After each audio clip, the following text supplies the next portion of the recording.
Bonjour à toi cher spectateur, Light of My Life de Casey Affleck. C'est un film qui semblait très intéressant sur le papier parce que Casey Affleck, réalisateur, c'est quelqu'un qui arrive à la fois à proposer des sujets atypiques tout en restant dans un aspect très classique.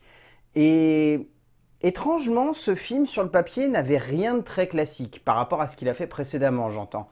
Et du coup, c'est ça en fait qui m'intriguait, c'était de me dire que soit il peut vraiment se planter, soit ça peut donner lieu à quelque chose de très intéressant. Le résumé pour faire simple, dans un futur où la majorité des femmes a été éradiquée par un mystérieux virus, un père et sa fille tentent de survivre, celle-ci étant une des rares femmes à avoir été immunisée. Alors, pour être sincère, j'avais entendu des très mauvais retours de Light of My Life. Mais aux États-Unis, si vous regardez un petit peu au niveau de la presse était plutôt enjouée par le long métrage. Donc du coup, j'avais deux points de vue très opposés qui se mettaient en avant lorsque du coup, je me suis mis à regarder le film. Et en fait, je le trouve très intéressant. Je dirais pas qu'il est parfait, il manque beaucoup de choses et par instant, il est assez mal maîtrisé finalement dans sa logique dramatique et dans son ambition visuelle. Mais il faut être sincère, Casey Affleck a quand même réussi à livrer un long métrage qui va jusqu'au bout de son idée de base, celle de proposer un film sur un futur dystopique qui va clairement dans le côté très catastrophe, en amenant un sujet qui fonctionne malgré le fait qu'on puisse se poser certaines questions par rapport à sa carrière en tant qu'homme, visiblement sur pas mal de tournages où il a quand même été assez détestable avec certaines femmes. Ce qui semble du coup très surprenant de le voir aborder ce type de thématique au sein de son long métrage, mais tout de même, je ne peux pas m'empêcher d'avoir la sensation qu'il a vraiment réussi à maîtriser son sujet et à passer la base du pitch sympathique pour emmener le long métrage dans une optique où vraiment, de bout en bout, on est pris par son histoire. Je dirais pas qu'il la domine parfaitement, comme je l'évoquais au début, mais il réussit à l'emmener dans une certaine direction qui fait que nous, spectateurs, on regarde ça d'un œil presque fasciné. Et on passe son temps à se dire, ok, peut-être qu'il maîtrise pas pleinement son sujet, peut-être qu'il a du mal à amener certains points en avant, mais pour une œuvre écrite, réalisée et jouée par le même mec, qu'il produit en plus, j'ai envie de dire que c'est quand même sacrément culotté et que ça tient le coup. Un postulat extrêmement simple peut souvent donner lieu à une œuvre étonnante, prenante, juste et parfois même carrément novatrice, comme c'est souvent le cas d'un postulat de science-fiction intimiste qui se révèle être au fond une puissante réflexion autour de l'humain face au pire de l'humanité. Et c'est là que le récit devient intéressant.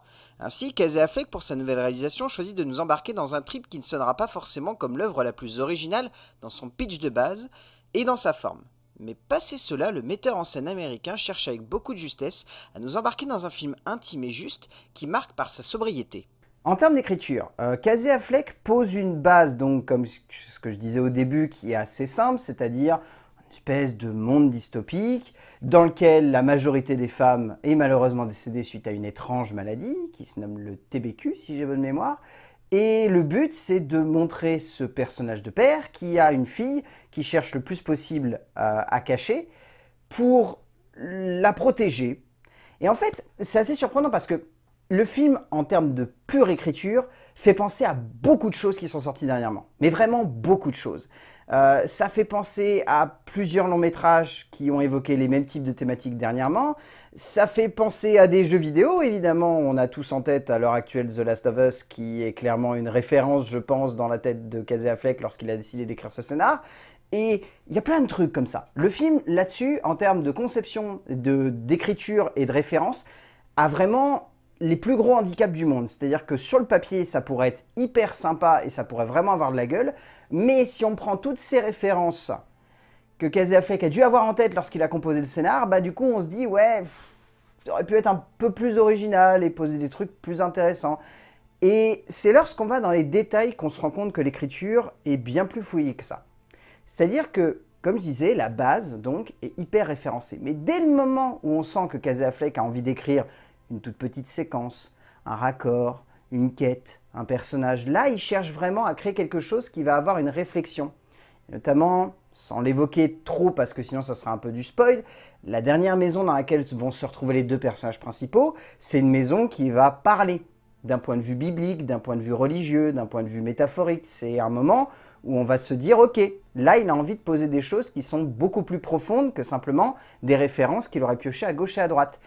Et c'est à partir de là qu'on se rend compte que Casey Affleck, à mon avis, il a dû avoir beaucoup plus d'intelligence que ce qu'on pourrait soupçonner parce que Comme je l'ai dit, si vraiment on regarde la surface, on a un peu cette impression qu'il n'a pas été très original et qu'il a pris tous les trucs qui marchaient dernièrement. Et dès qu'on s'attarde dans les détails, on se dit, ok, là il a eu envie de concevoir une écriture qui soit vraiment cohérente avec non seulement un propos, non seulement une ambiguïté, non seulement une métaphore, non seulement une réflexion sur les États-Unis, mais également peut-être une réflexion tout simplement sur le monde moderne. Affleck ne cherche pas à faire de son scénario un procédé de montée en tension constante ou même une réflexion futuriste sur le devenir de l'humanité. Et personnellement, c'est cela qui m'a vraiment touché dans son écriture, cette envie de vouloir simplement raconter l'histoire d'un père et de sa fille face à un nouveau monde. Cette base devient donc un joli prétexte pour l'auteur qui développe alors une relation de confiance forte entre le spectateur et ce père au travers d'une écriture qui n'use quasiment jamais d'artifices dramatiques trop surfaits, pouvant nuire à notre immersion, et c'est ainsi qu'il réussit à transcender sa base pour lui donner un sens plus profond et plus humain. En termes de mise en scène, Casey Affleck a utilisé une technique que je trouve très particulière. C'est-à-dire que la dernière fois que je l'avais vu vraiment comme ça à l'identique, c'était dans La Planète des Singes 2. Parce que dans La Planète des Singes 2, Matt Reeves avait eu la très bonne idée de se dire « faut que mon film ait de l'impact, donc quelle technique de mise en scène pourrait me permettre à la fois de créer quelque chose de visuellement inédit et en même temps de réussir à capter l'attention du spectateur avec autre chose que des mouvements à gauche et à droite. Une caméra fixe. » Tous les plans de The Light of My Life sont des plans en caméra fixe. Il n'y a pas de mouvement. Alors je crois qu'il y en a un seul à un moment. Et c'est un mouvement qui est nécessaire parce que c'est une baston dans un salon et qu'il ne faut absolument pas noter pour réussir à raccorder avec les personnages. Mais sinon, je crois que tous les plans du film sont une caméra fixe qui ne bouge pas ou qui se sert des éléments du décor pour bouger. Genre si jamais on est dans une voiture, le plan va rester fixe, mais oui, on va bouger par le biais de la voiture. Et il y a plein de raisons pour lesquelles j'aime cette technique. Non seulement c'est impactant, non seulement ça permet de cristalliser l'action, non seulement ça permet de jouer avec l'intensité et la montée en tension de nombreuses scènes, non seulement ça permet de capter complètement l'attention du spectateur, mais en plus de le garder presque fasciné face à un cadre. Enfin, je trouve cette idée vraiment géniale parce que sur le papier, c'est typiquement le genre d'idée où lorsqu'on le vend à un pote ou à un ami qui est un peu cinéphile, ils ont rapidement tendance à se dire « oh non, mais c'est chiant, ça bouge pas, il va pas y avoir de mouvement, on va s'ennuyer ». Et non, ça permet vraiment de focaliser l'attention du spectateur et de faire en sorte de le garder attentif face à la caméra tout du long. Et je trouve cette idée géniale parce qu'elle domine totalement le métrage. Affleck use d'une technique que je trouve particulièrement géniale, cette technique de ne jamais mettre en mouvement la caméra et de constamment se centrer sur une mise en scène du cadre au sein même de l'objectif de la caméra, proposant alors une vraie immersion par le mouvement des acteurs et non de la caméra.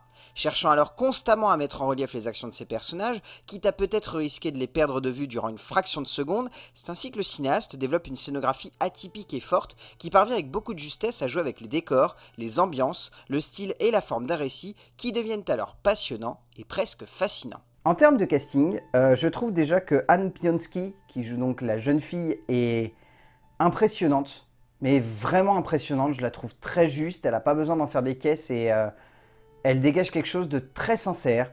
J'ai beaucoup aimé Tom Bower ainsi que cette chère Elisabeth Moss qui joue dedans. Pour moi, c'est les deux acteurs secondaires qui ressortent le plus parce que les autres acteurs sont vraiment encore plus secondaires et on a tendance à presque les oublier parce que leurs performances ne sont pas forcément si impactantes que ça. Et après, j'ai beaucoup aimé la performance principale du long métrage, interprétée donc par le réalisateur et l'auteur de ce long métrage, qui est vraiment bon pour le coup et honnêtement, j'avais quelques réserves quand même sur le papier. Casey Affleck cherche vraiment à se donner à fond dans le rôle de ce père, qu'il parvient à rendre aussi intriguant que fascinant et surtout auquel il donne une réelle ambiguïté durant plusieurs scènes. Au bout du compte, Light of My Life est un film que je trouve très intéressant, pas totalement abouti, soyons sincères, il manque des choses pour que ça soit pleinement parfait, mais il y a une bonne base, il y a une vraie intelligence de conception, il y a une vraie envie d'embarquer le spectateur dans un trip qui sonne comme atypique, que ce soit par le biais de l'écriture ou de la mise en scène, surtout de la mise en scène, et c'est campé vraiment par une batterie d'acteurs qui se donnent tous à fond pour les persos. Donc Light of My Life de Casey Affleck, si vous avez l'occasion de le voir, je vous le conseille parce que réellement pour le coup, je m'attendais à voir un film sympathique et je trouve un petit cran au-dessus du lot. Donc vous pouvez aller le voir, c'est une valeur sûre. A plus!